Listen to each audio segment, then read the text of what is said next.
Well, that last drive was kind of set up by what had happened the preceding drive, quite honestly.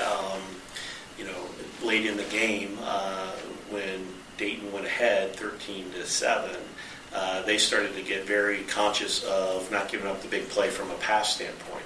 And so looking at how they set up the defense, it was clear that from a linebacker standpoint, they were just flying out of there. They weren't giving paying much attention to the run at all. And so coming out of that second to the last series, we were stopped, but I ran up to Coach Parrish and I said, look, if we have the opportunity, we should run the quarterback draw because it will work.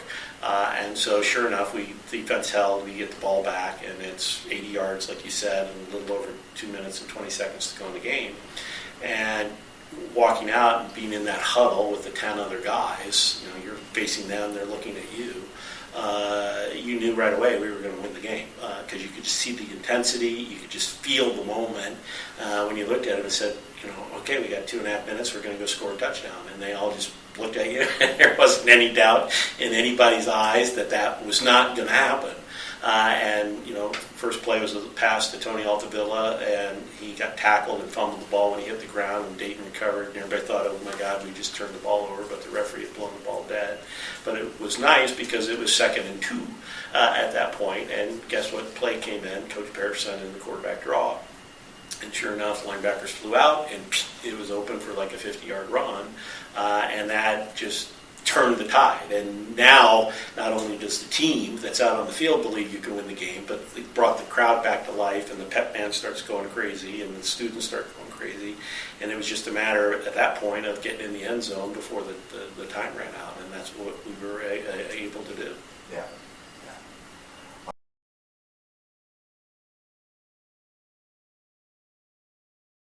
You see it in sports all the time, how people feed off of the confidence of others.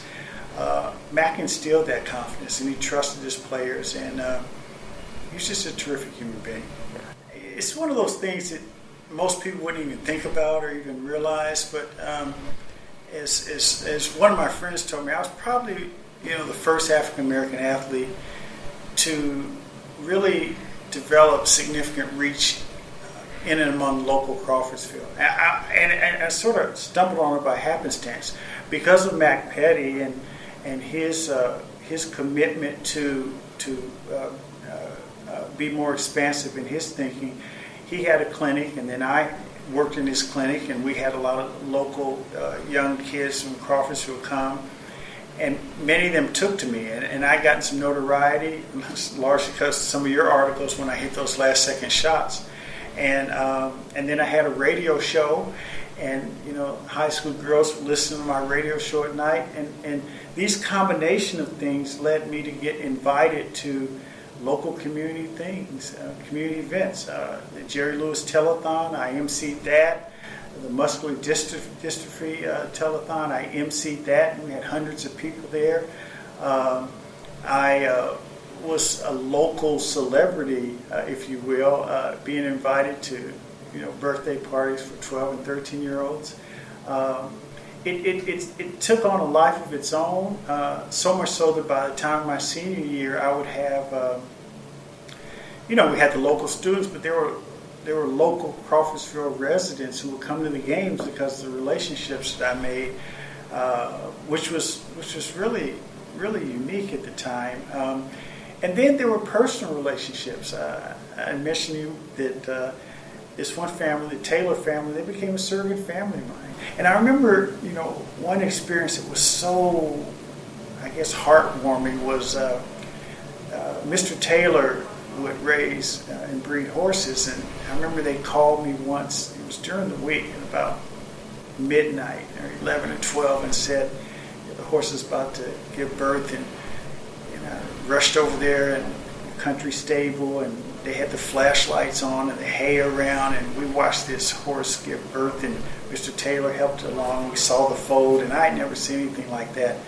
There were about 10 or 12 of us, and I was really treated like part of the family. It was a very nurturing experience for me to make those inroads in the community, and some of those relationships I still maintain.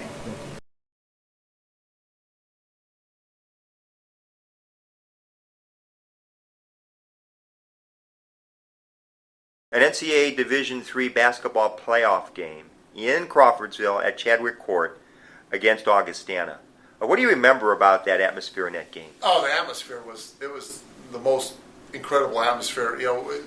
The DePaul games were kind of close to that atmosphere, but I remember being shocked when we came out for warm-ups, and they used to bring in the portable bleachers down at the ends and to fill in all the way around the court, and we came out for warm-ups and the place was packed already, and it was electric, and it was just it was so much fun to play in that kind of atmosphere.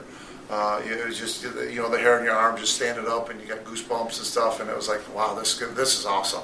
And Augustana was a really, really good team who had a lot of success in the NCAA tournaments and stuff, and we played well, and it was back and forth and really a close game throughout, and we ended up scratching out a win.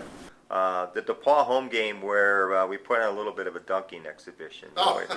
You want to share that story? Well, I think it was our junior year, and we came out first. We had these black T-shirts with a gold outline and a Wabash big fist with a Wabash ring on it that said DePaul Swallows. So we came out with our jackets on, took those off, so our crowd was already fired up over that. And then we started doing a big dunking exhibition for our crowd, really get them going. And so DePaul saw this going on, so their guys were like, well, if they're going to dunk, then we can dunk. So they started having some guys were dunking. But they didn't know that our student trainer, Jim Snides was always staying by the stairs, and he'd see the referees coming up. And as the referees would come up, he'd go out and wave us off. And so we would know because it's illegal to dunk in warm-ups. So Snides comes running out, he's waving us off, and so we go back to our layups, and just as the referees hit the top of the stairs and open the door coming on the Chadwick court, a guy from DePaul comes in and dunks it, and the referees, boom, they hit him for a technical. And the funniest part of the whole thing was watching the DePaul coach explain everything to the referees, and he explained it exactly how it happened, because he said, well, that guy right there, he's pointing at Snyder, and he ran over and he's waving, and then they started doing layup, and you guys hit the thing, and it's the referees going, yeah, but you guys still got a technical. And so we started out with a 2-shot technical to begin the game and went on to beat them pretty good.